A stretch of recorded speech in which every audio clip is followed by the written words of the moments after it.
ఒక డాక్యుమెంట్లో మెన్షన్ చేసి ఈ మాటలన్నీ కూడా ఆ డాక్యుమెంట్ని కూడా మళ్ళీ సబ్ రిజిస్టర్ ఆఫీస్లో రిజిస్ట్రేషన్ చేసి ఆ రిజిస్ట్రేషన్ డాక్యుమెంట్ కూడా మీకు ఇవ్వడం జరుగుతుంది. మీకు ఇప్పుడు ఏమైపోతుంది, ఒకటి ల్యాండ్కు ఓనర్ అవుతారు, రెండోది పంటకు ఓనర్ అవుతారు.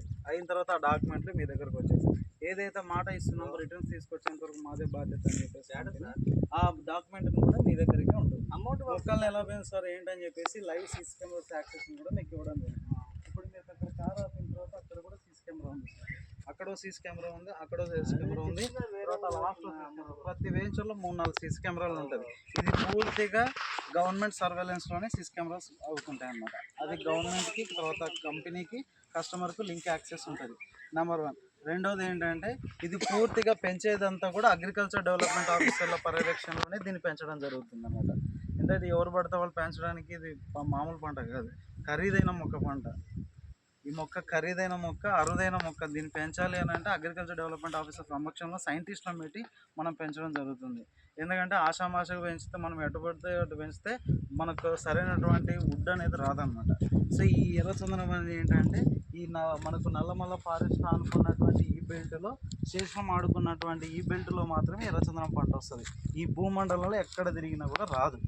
చెట్టు పెరిగిద్ది, మీరు ఎక్కడ వేసినా కూడా చెట్టు పెరిగిద్ది, కానీ లోపలికి మనకు ఎర్రచందనం దుంగ అంటారు, ఆ దుంగ మాత్రం ఈ ప్రదేశాల్లో మాత్రం వస్తుంది. ఎందుకంటే దీనికి అనుకూలమైన నేల ఇక్కడ ఇది మాత్రమే తీసుకుంటుంది. సో మనం మొక్కలు కూడా ఎక్కడ పడితే అక్కడ ల్యాండ్ తీసుకొని మొక్కలు నాటడం ఉండదు.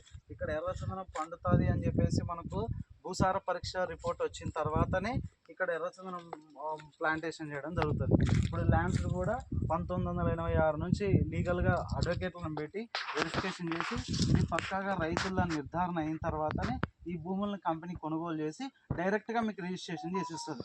బయట ఎక్కడైనా కూడా మీకు థర్డ్ పార్టీ రిజిస్ట్రేషన్ చేసి ఇవ్వడం జరుగుతుంది, వేరే కంపెనీస్ ఎక్కడైనా కూడా. కానీ మన కంపెనీలో డైరెక్ట్ కంపెనీ దాన్ని కొని కంపెనీ చేత నుంచి మీకు డైరెక్ట్ రిజిస్ట్రేషన్ జరుగుతుంది. ఇక్కడ నవ్యసాయి ప్రాజెక్ట్స్ ప్రైవేట్ లిమిటెడ్ అనే సంస్థ మీకు రిజిస్ట్రేషన్ చేసిస్తున్నట్టే ఉంటుంది అన్నమాట. మీకు థర్డ్ పార్టీ రిజిస్ట్రేషన్ జరిగితే ఏమైపోతుంది అంటే దానికి ఎవరు అమ్మేవరో నాయనెవరో తెలియకుండా అయిపోతుంది. డైరెక్ట్ కంపెనీ రిజిస్ట్రేషన్ చేస్తే ఏమైపోతుంది, ఎవరైతే చేసిస్తున్నారో అది పక్కాగా ఉంటుంది డాక్యుమెంట్ అనేది. సో ఇంత లీగల్గా ఉన్న డాక్యుమెంట్ మీకు డెవలప్మెంట్, వీటి మెయింటెనెన్స్, ఈ మొక్కలన్నీ కూడా మన ఓన్ నర్సరీ నుంచే వస్తాయన్నమాట. ప్రతి వెంచర్లో మీకు వర్కర్స్ కంటిన్యూగా వర్క్ జరుగుతూనే ఉంటుంది. ఏ వెంచర్లో ఆ వెంచర్లో వ్యవసాయకు సంబంధించినటువంటి ట్రాక్టర్స్ కానీ, ఏ వెంచర్లో ఆ వెంచర్. ఇప్పుడు మీరు ఇక్కడ చూసారా, మళ్ళీ నెక్స్ట్ 4th వెంచర్ పోతాం, 4వ వెంచర్, అక్కడ మళ్ళీ ట్రాక్టర్స్ ఉంటాయి. నవ్యసాయి ప్రాజెక్ట్స్ ప్రైవేట్ లిమిటెడ్ అనే సంస్థ వచ్చేసి మనకు దాదాపు 7 సంవత్సరాలు అయింది. 7 సంవత్సరాలలో దాదాపు 18 వెంచర్లు వేసాం. ఇప్పుడు మనం ఉన్నది 14వ వెంచర్. ఈ 18 వెంచర్లు దాదాపు 2700 ఎకరాలు వేసాము. దాదాపు 9000 మంది కస్టమర్లు ఉన్నారు. 2 తెలుగు రాష్ట్రాల్లో 4 బ్రాంచులు ఉన్న కంపెనీ.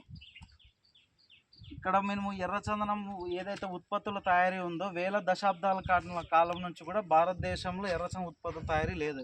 ఎర్రచందనంతో మనం మాలలు తయారు చేస్తాం, దేవుని ప్రతిమలు తయారు చేస్తాం, మెడిసిన్స్ మందులు తయారు చేస్తాం, కాస్మోటిక్స్ తయారు చేస్తాం, ఫర్నిచర్ తయారు చేస్తాం. ఎందుకంటే ఈ ఎర్రచందనం మొద్దు అనేది ఎప్పుడు కూడా చెదలు పట్టదు. కొన్ని వేల దశాబ్దాల కాలం నుంచి కూడా మనం ఇక్కడ రాయలసీమలో వాడుతున్నటువంటి, చైనాలో వాడుతున్నటువంటి కూడా ఫర్నిచర్ ఇప్పటికీ చెక్కు చెదరకుండా చెదలు పట్టనటువంటి ఒకే మొక్క ఎర్రచందనం మొక్క. సో ఈ దానికి అంత ప్రత్యేకత ఉంటుంది అన్నమాట. సో ఆ ఉత్పత్తుల తయారీ కూడా భారతదేశంలో ఇంతవరకు ఎక్కడ లేదు. ఆ ఉత్పత్తుల తయారీ ఫ్యాక్టరీ కలిగి ఉన్న కంపెనీ కూడా నవ్యసాయి ప్రాజెక్ట్స్ ప్రైవేట్ లిమిటెడ్ మాత్రమే. ఇక్కడ ఇన్వెస్ట్ చేయడం అంటే సార్, పిల్లలకి మంచి భవిష్యత్తు ఇచ్చిన మన దగ్గర డబ్బులు ఉంటాయి, పెట్టడానికి భూములు కొనడానికి మన దగ్గర డబ్బులు ఉంటాయి, కొనడానికి భూములు దొరుకుతాయి. కానీ లీగల్గా కరెక్ట్గా ఉన్న భూములు కానీ, మనం పెట్టేటువంటి ప్రతి రూపాయి అది రెండింతలు పెరిగేటువంటి భూములు కానీ దొరకవు. దొరికినప్పటికీ కూడా మన ఎగ్జాంపుల్ ఎక్కడైనా కర్నూలులో కానీ ఎక్కడైనా ప్లాట్ తీసుకున్నామంటే ఒక 10 లక్షలు పెట్టి ప్లాట్ తీసుకుంటాం. అవును సార్, ఒక 3 సెంట్లు 5 సెంట్లు తీసుకుంటాం. ఒక 10 ఏళ్ళకి మహా అంటే ఎంత పెరుగుతుంది, డబల్ త్రిబుల్ ఒక 5 రెట్లు పెరుగుతుంది. అంటే 10కి 50 లక్షలు వస్తుంది. 50 లక్షలు రావంటే ప్లాట్ అమ్మాలి కదా. ప్లాట్ అమ్మకుండా అయితే 50 లక్షలు రావు కదా. మరి ఇక్కడ మీకు ప్లాట్ అమ్మాల్సిన పని లేదు. మనకి ఎర్రచందనంలో గ్రేడ్స్ ఉంటాయి. 2015 ఆంధ్రప్రదేశ్ ప్రభుత్వ లెక్క ప్రకారంగా గ్రేడ్స్ వారీగా మద్దతు ధర ఇచ్చింది government. A grade, B grade, C grade అని. మనం ఏ గ్రేడ్ అంటే first quality, second quality, third quality ఉంటాయి అన్నమాట. ఏ గ్రేడ్ పంట రావాలంటే 30-40 సంవత్సరాలు పడుతుంది. సి గ్రేడ్ లో క్వాలిటీ క్రాప్ రావాలంటే 10-15 సంవత్సరాలకి లో గ్రేడ్ క్వాలిటీ వస్తుంది. మనం 10-12 సంవత్సరాలకి వస్తున్నాం కాబట్టి సి గ్రేడే చెప్తున్నాం. దాదాపు అగ్రికల్చర్ డెవలప్ వ్యవసాయ నిపుణులు ఏం చెప్తారు, ఒక చెట్టు కనుక మీరు దాదాపు 12 సంవత్సరాలు పెంచితే దాదాపు 1000 కేజీలు దుంగ వస్తుందని చెప్తాను. 1000 కేజీలు దుంగ వచ్చేసి 20 లక్షల టన్ను మనకు. మనం చెప్పేది 100 కేజీలు చెప్తున్నాం. 100 కేజీలు రాని ఇబ్బంది ఏముంది? 100 కేజీలు వేసుకుంటే 100 మొక్కలు వేసుకుంటే ఒక్కొక్క మొక్క 100 కేజీలు అంటే 10 టన్నులు వస్తుంది. 10 టన్నులు ఇంటూ 21 లక్షలు అంటే 20 లక్షలకు వేసుకున్నా పోయేదేం లేదు. 10 రెంట్లో 2 కోట్లు వస్తుంది. అందులో మనం ముందుగా రాసుకున్నట్టు 12 ఏళ్ళ క్రితం రాసవచ్చు. మొత్తం పంట అంతా కంపెనీ మెయింటైన్ చేస్తుంది కాబట్టి వచ్చిన ప్రాఫిట్ 50-50 ఉంటుంది ఆ mutual agreement registration document. So వచ్చిన అమౌంట్ ₹1,00,00,000 కంపెనీకి, ₹1,00,00,000 కస్టమర్కి. మీ భూమి మీ దగ్గరే ఉంటుంది, ₹1,00,00,000 ఆదాయం ఉంటుంది. ఇంతకంటే ఎక్కడ దొరుకుతుందా సార్ మీకు ల్యాండ్? చెప్పండి. ల్యాండ్ రేటు పెరుగుతుంది, అవునా కదా, మళ్ళీ దాని మీద ఆదాయం వస్తుంది. ఫస్ట్ క్రాపే ఆయన సగం చెప్తున్నాడు, సెకండ్ క్రాప్ కూడా మళ్ళీ 3 పంటలు వస్తుంది. రెండో పంట 70% మీకు, 30% కంపెనీకి.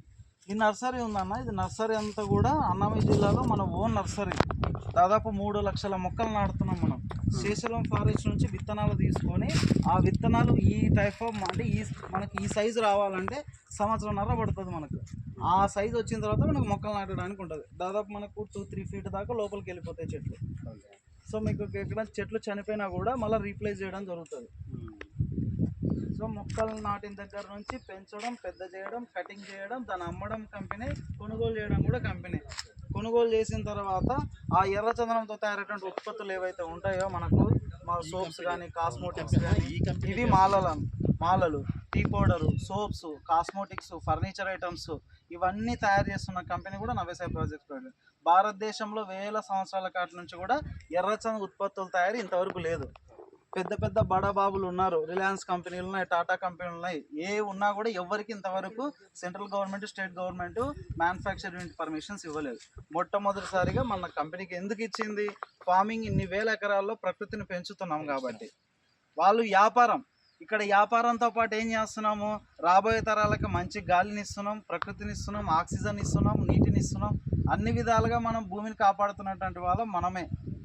మిగతా వాళ్ళంతా డబ్బు కోసం చేస్తారు. ఇక్కడ డబ్బు వస్తుంది, ప్లస్ ప్రకృతి పెరుగుతుంది.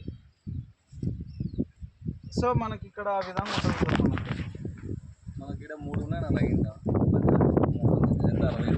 67, 68, 69, 3 లైన్ ఉన్నాయి. ఇది 19 సెంట్లు వస్తుంది. ఇంకా మీకు అది కార్నర్ బిట్ అన్నందుకు మీకు అది చెప్పా.